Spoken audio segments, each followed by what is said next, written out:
السلام علیکم ورحمۃ اللہ وبرکاتہ۔ ناظرین، پیج حضرت محمد صلی اللہ علیہ وسلم کی محبت کا نام ایمان ہے۔ آج آپ کے سامنے ایسی ویڈیو لایا ہوں جس کی مثال پوری کائنات میں نہیں مل سکتی۔ یہ جو منظر آپ دیکھ رہے ہیں یہ خانہ کعبہ کا اندرونی منظر ہے۔ کعبۃ اللہ جو اللہ کا گھر ہے، بیت اللہ، اس کا یہ اندرونی منظر ہے۔ دیکھیے اور سبحان اللہ کہیے۔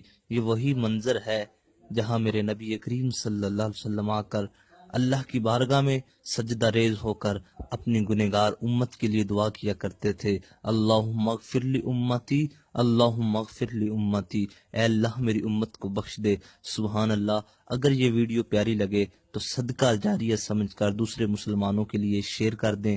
اللہ رب العزت احکم الحاکمین ہر مسلمان کو حج بیت اللہ کی سعادت سے مالا مال فرمائے، آمین صلی اللہ۔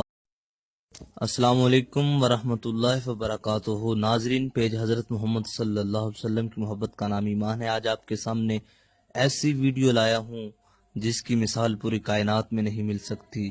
یہ جو منظر آپ دیکھ رہے ہیں یہ خانہ کعبہ کا اندرونی منظر ہے۔ کعبۃ اللہ جو اللہ کا گھر ہے، بیت اللہ، اس کا یہ اندرونی منظر ہے۔ دیکھیے اور سبحان اللہ کہیے۔ یہ وہی منظر ہے جہاں میرے نبی کریم صلی اللہ علیہ وسلم آ کر اللہ کی بارگاہ میں سجدہ ریز ہو کر اپنی گنہگار امت کے لیے دعا کیا کرتے تھے۔ اللہم اغفر لی امتی، اللہم اغفر لی امتی، اے اللہ میری امت کو بخش دے۔ سبحان اللہ۔ اگر یہ ویڈیو پیاری لگے تو صدقہ جاریہ سمجھ کر دوسرے مسلمانوں کے لیے شیئر کر دیں۔ اللہ رب العزت احکم الحاکمین ہر مسلمان کو حج بیت اللہ کی سعادت سے مالا مال فرمائے، آمین صلی اللہ۔